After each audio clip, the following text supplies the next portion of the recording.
tulog pa sila and ako ay nag-aayos dito sa bahay. It's daddy's birthday, guys. So simple celebration lang naman din kasi wala naman kaming inumbitang mga bisita. Kami-kami lang din. So, luto lang ako ng spaghetti, tapos mag-order lang ako from Church's Chicken kasi hindi pa namin na-try yun. Dapat Popeyes, kaya lang naisipan ko mag-try ng iba.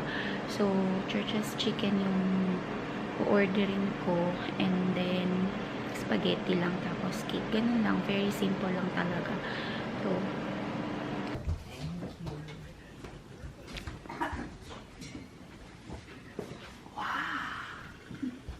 say, happy birthday to you. Happy birthday to you. Happy birthday, happy birthday, happy birthday to you. Yay! Blow the candles. Blow the candles. We don't have any.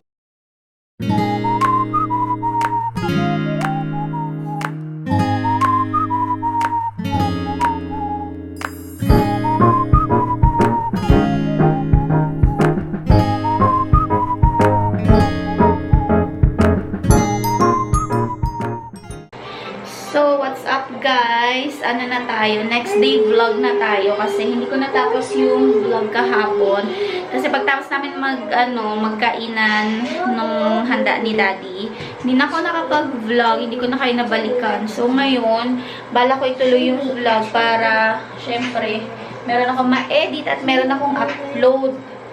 Kasi nga, gusto ko alam mo yun, yung maging consistent na sa pag-upload, guys. At least man lang, once a week, meron akong may edit at ma-upload para meron kayong papanoodin.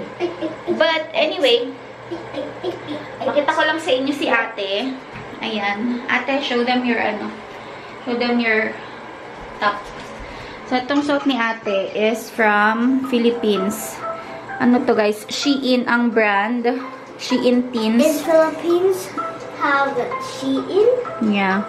Etong damit niya na to, may color siya kasi kanina meron silang school photo and maiba naman yung yung sinusuot niya. Kasi usually pag nagpo-photo siya sa school, long sleeves na color pink. So ngayon naisipan ko pasuot sa kanya to, which is maganda guys. Ayan. Medyo malaki pero Karina, gusto niya naman yung malalaki na damit eh.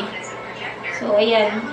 Hindi ko lang alam kung ano yung tsura niya sa picture. So, yun na nga, abangan natin pag pinadala na yung ganyan na yung tsura mo.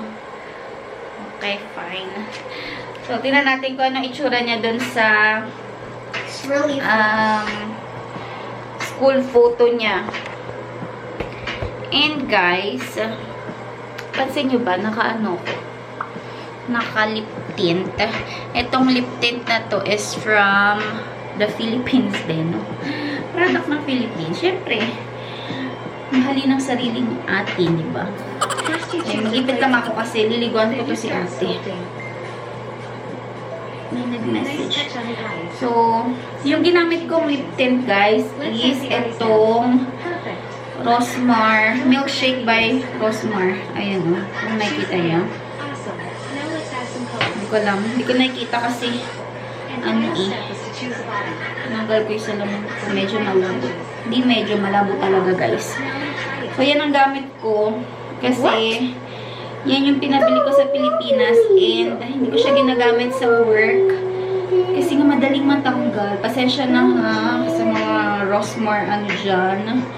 Rosmar fanatics or Rosmar lovers. Pero, sa iba kasi, siguro sa iba, siya, waterproof.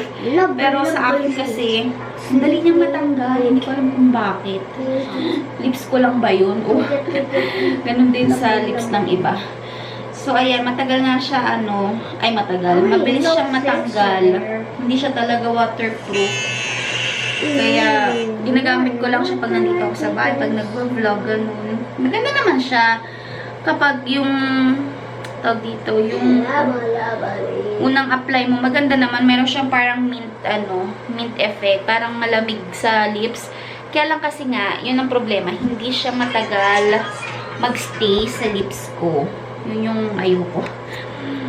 Gusto ko kasi yung ano, yung waterproof talaga na talagang magtatagal siya maski uminom ka ng water or maski kumain ka. Ako naman kasi hindi naman ako kumakain ng grabe naman kumain as in lahat lips ganon, ginagamit ganon.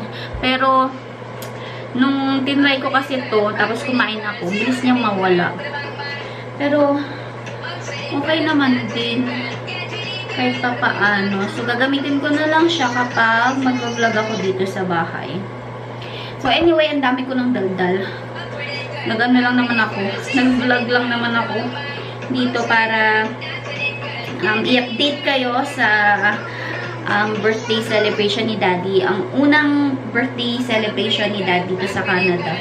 And, ayun nga, hindi ako masyado nakapag-vlog. Ano lang, clips lang din talaga. So, anyway, liguan ko muna ito si ate. Kasi si Raven, naghihintay dun sa baba. Kumakain ng spaghetti. Yung ano, tira namin kagabi. So, close ko na yung vlog, guys. Kasi baka mamaya hindi ko na naman ma-close. Hindi naman ako I have makapag-outro. homework. What? I have homework. You have homework. Oh, may homework pa si ate. So, gagawin pa namin yung Home reading. home reading niya. So, yun na yung ating video for today, Friends. guys. I hope nag-enjoy kayo. Friends. Ilalagay ko dito yung ano, yung mga pictures nung birthday ni Daddy. Yung mga kung anik-anik na pinag-picture namin para at least, 'di ba, wala man akong vlog, meron akong mga picture nung birthday celebration ni Daddy. So, yun na yung ating video for today. Thank you so much for watching and please don't forget to like, share, and subscribe to our YouTube channel. I will see you all on our next one. Bye, guys! Mwah! With you, I can't be sad with you. Just take my hand and fly up through the dreams where the skies are